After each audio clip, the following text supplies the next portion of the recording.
Hello everyone, I'm back. Tony from Hack the Movies, talking about Twin Peaks. I guess I'll just recap episode 8. I was working a lot the last few weeks and I had to go to a convention, so I wasn't able to recap episode 8 on time. And go figure, with my fucking luck, it's the most talked about episode of the whole season. So I'll just briefly give my thoughts on it.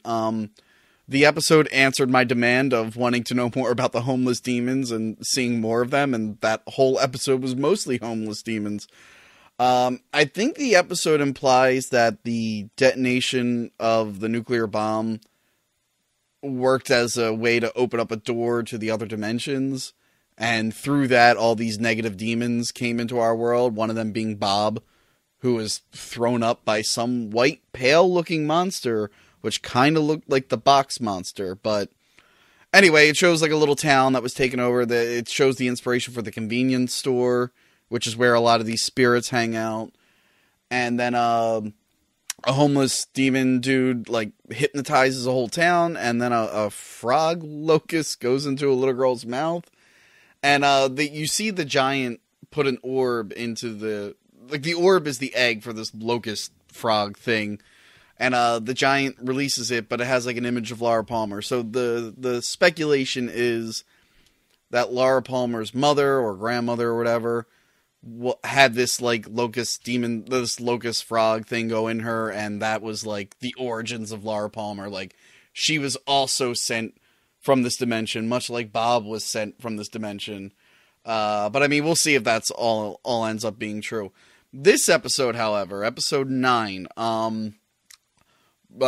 Cooper Bob has recovered from his gunshot wound, because apparently the homeless demons can regenerate him. I don't know why they didn't do that with Leland Palmer, but maybe it's because he chose to leave Leland Palmer.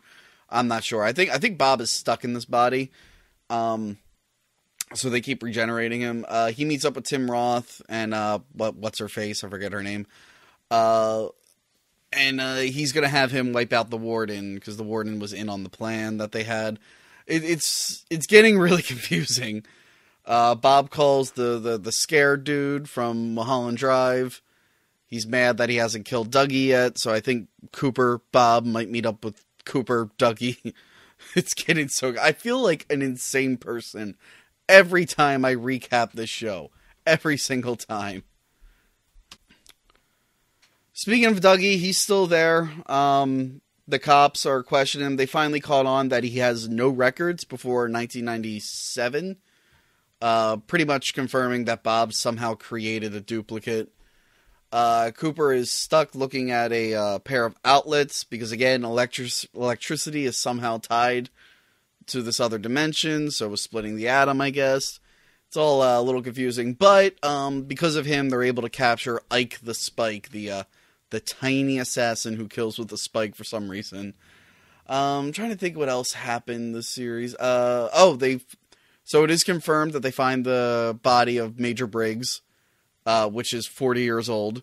Matthew Lillard comes back, and it turns out him and his friends, the librarian who died, they were able to go to the portal and find like an access to the other dimension, the White Lodge, Black Lodge, whatever it is. And they talked with Briggs.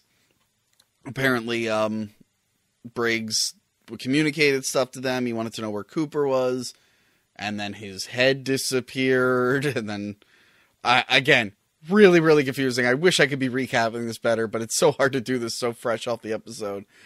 Bobby Briggs is able to decipher a message that Major Briggs left for him. So we'll see what happens with that. I'm trying to think what else. Oh, yeah, there was this weird part with some guy named John running through a house, and then he ran into a wall, or he was shot while running into a wall. Not sure what that's all about. The show does so many things where like it shows a character once, and then we won't see them again for episodes and episodes and episodes and episodes, and we'll never really know what happened. But yeah, so that was kind of cool. Let me think what else happened before the end. David Lynch's character and Diane have a really awkward cigarette smoke together.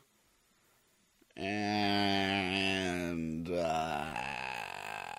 Yeah, that's all I can really think of. The episode ends with two junkies talking about being fired from something, and then another band plays. Not the most exciting of episodes, really. But we are learning that other people have access to the White and Black Lodge because Matthew Lillard and his friends somehow figured it out.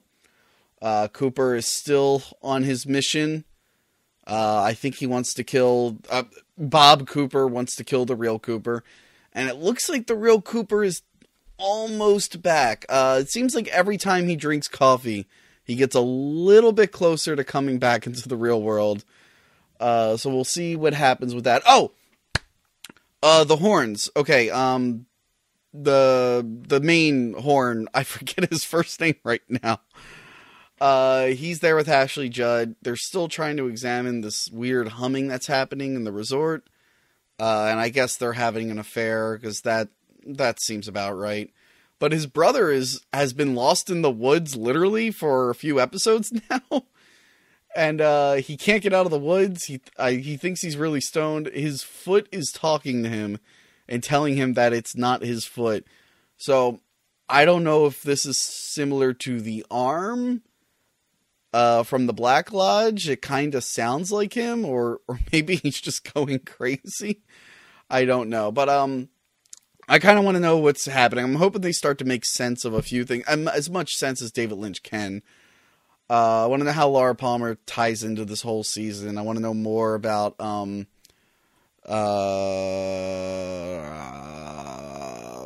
everything. I just want to know more about everything. Sorry, this recap's not that good. It was kind of an all over the place episode after one of the best episodes I've ever seen. So yeah, hopefully next episode I'll be able to make more sense of everything. I'm going off of whatever I could decipher from this. I'm sorry for the lateness of the episode 8 recap. I'm really excited to see where the show goes. I want to know more about certain characters. I want to know more about the origins of these spirits. Like, did they come from the atom bomb? Because then the Native Americans also know them. It's all over the place. But anyway, thanks for listening to me ramble. Sorry I wasn't able to ramble last week. Hopefully I'll have enough rest by the time the next episode comes out and I can start getting creative with these reviews again. Or maybe I won't. I don't know. Who knows? Anyway, thanks for watching. Don't forget to hit like and subscribe and, all that stuff. Share it. Just share it. Watch all the other stuff on the channel. Why not? I got some good stuff. People argue I don't. I think they're wrong. Alright. Thanks for watching, guys. Bye.